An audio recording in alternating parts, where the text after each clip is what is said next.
Hello, Michelle Withers here with Creative Success Systems, and I'm here to share a couple tips with you on how to make Facebook a lead finding machine for you.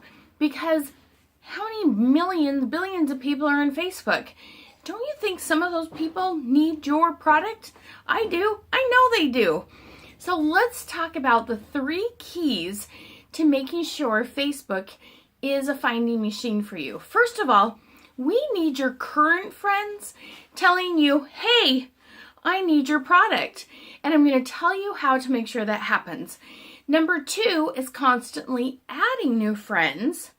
And number 3 is how to engage with them and take really good care of them so that they continue to comment on your product. So number 1. One of the things that we don't always realize is that Facebook only shows our stuff to a partial of our friends. And the best way to increase who and how many see your post is to go to your friends list. But this must be done on a computer, on a laptop, not on your phone, because on your phone, your friends are on there in alphabetical order. Versus on a computer, when you open your friends list, it will show you the top 100 people at the very top of the list who you've engaged with. Whether you've sent them a message, commented on a post, they've commented on one of yours. That's who is at the top. They kind of float to the top. Those that Facebook think, oh, she likes talking to them best. So you've got to tell Facebook, no, I've got several hundred friends in here that I do want to hear from, and I do want them to see what I have to say. So you open that list, go down, a couple, 100, maybe 200, and still until you start seeing people who haven't seen them post anything lately. I haven't seen them comment on anything lately. And you open your profile and you'll see they had a baby, they moved, they went on vacation.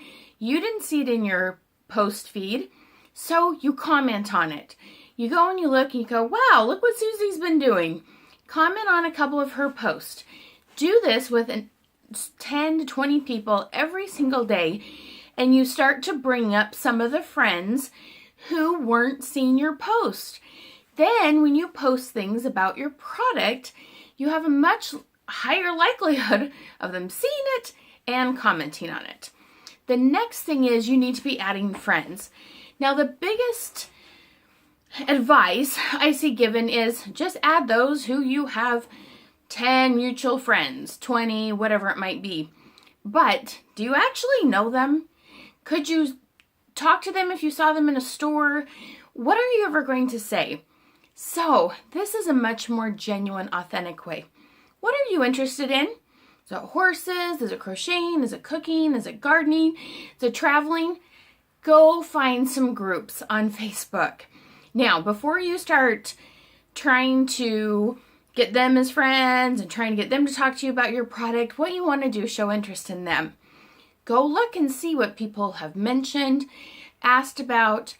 Go comment on different people's questions in the group. Make friends because you both like horses, you both like crocheting.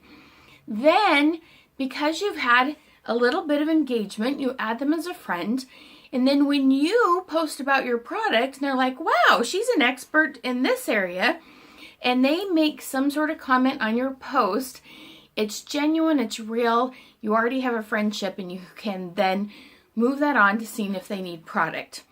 Now, the next thing we need to do is make sure those people are telling us, hey, I need your product, and we figure out which ones they are, because you don't ever have to cold message. Did you know that? Never, ever, ever. When you do this, you will have a nice, steady stream of people that you know have some need or interest for your product. You want to post 2 to 3 questions every week that reveal needs with regards to your product. On a scale of 1 to 10, how important is it to you to have lipstick before you walk out the door? On a scale of 1 to 10, how important is it to you to have family dinner every night of the week? On a scale of 1 to 10, we can ask all sorts of questions like that. How many days a week? How many days a week are you playing soccer mom and running kids around? How many days a week do you have to sweep your floor? We can ask things like multiple choice. Hey, I'm curious, which of these is your favorite color? Which of these rooms would you love some additional Christmas decorations in? Ask questions that show curiosity, that aren't leading questions. People will comment, and this will create a nice cycle of never-ending leads by always making sure we're engaging with our current friends, adding friends, then asking qualifying questions. Thanks so much. Bye-bye.